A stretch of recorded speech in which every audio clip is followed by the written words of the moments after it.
வாழக்கூடிய வாழ்க்கை. மனம் போன போக்கிலே நாம் வாழக்கூடாது. ஷைத்தானிய நடவடிக்கைகளை எமது வாழ்வில் எடுத்துக்கொள்ளக்கூடாது. இந்த உலகத்தின் கவர்ச்சியில் நாம் மூழ்கி உலகத்திலே ஏமாந்து விடக்கூடாது. அப்படி இல்லாமல் வாழ்வதைத்தான் ஆன்மீக வாழ்வு, மார்க்கம் சென்ன பிரகாரம் நடக்கின்ற வாழ்வு, அந்த வாழ்வை நோக்கி நாம் நகர வேண்டியிருக்கிறது. வயது போய்கொண்டிருக்கின்றது, போன வயது வரமாட்டாது. நாம் பல்தங்குர் நப்சும் மாக்கத்தமதிலகத், நாளை மறுமைக்காக எதனை சேமித்திருக்கிறான் என்று ஒவ்வொரு மனிதனும் நோட்டமிட்டு பார்க்கட்டும். குர்ஆன் சொல்லுகிறது சகோதரர்களே, குர்ஆன் சொல்லுகிறது. நாம் ஏன் இன்னும் வீணர்களாக உலகத்திலே வாழ வேண்டும்? ஆனால் அநியாயமாக மழை போன்ற நன்மைகளை செய்துவிட்டு பாரம்பரியமாக அழித்து விடுகிறோம். அதனுடைய பாரதூரம் விளங்காமல் அழித்து விடுகிறோம். சில வேளை மனிதர்களுக்கு அநியாயங்கள் அட்டகாசங்கள் செய்துவிட்டு தியானத்தினாலே நம்முடைய அமலை அவனுக்கு தூக்கி கொடுக்கிறோம். فقدمنا الى ما عملوا من عمل فجعلناه هباء منثورا. குர்ஆனில் அல்லாஹ் சொல்லுகின்றான், கியாமத் நாளிலே சில பேர்கள் வருவார்கள், நல்ல அமல்களை கொண்டு வருவார்கள். அவர்களுடைய அமல்கள் எல்லாம் வைக்கல், தூசுகள், சரிவுகள் காற்றிலே எப்படி பறந்து செல்லுமோ அப்படி அவருடைய அமல்கள் எல்லாம் அவனை விட்டு உரியவர்களுக்கு போய் சேர்ந்து விடும். இவனுக்கு கொடுப்பதற்கு நன்மையும் இல்லை. மனிதர்களுக்கு அநியாயமும்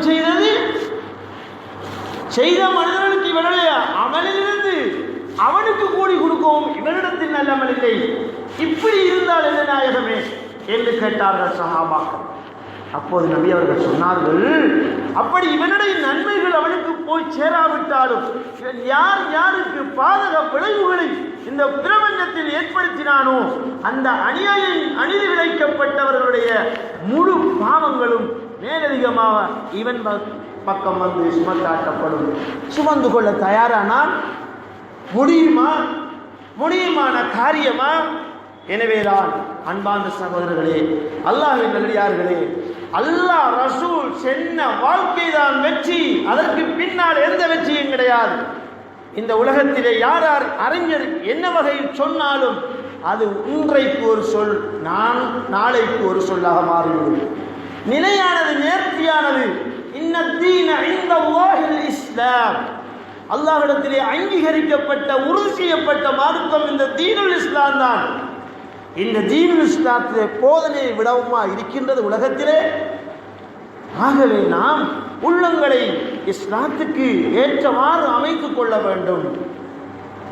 உள்ளம் சொல்லுகின்ற, மனசு சொல்லுகின்ற பிரகாரம் போவது வெற்றி தராது.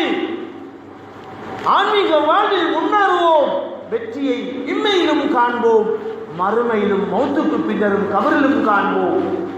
இது சத்தியம், இது எம்முடைய கருத்தல்ல. இந்த பிரபஞ்சத்தை, அண்டசராசரத்தை படைத்து விட்ட ரப்புடைய செய்தி வஹி. அந்த வஹியை பின்பற்றவர்கள் தான் நாங்கள். மனிதனால் எழுதப்பட்ட ஒரு நூல், மனிதனால் தயாரிக்கப்பட்ட சட்டம், அது நாட்டுடைய நிர்வாகத்திற்காக இருக்கலாம். ஆனால் எங்களுக்கு தரப்பட்ட ரூல்ஸ்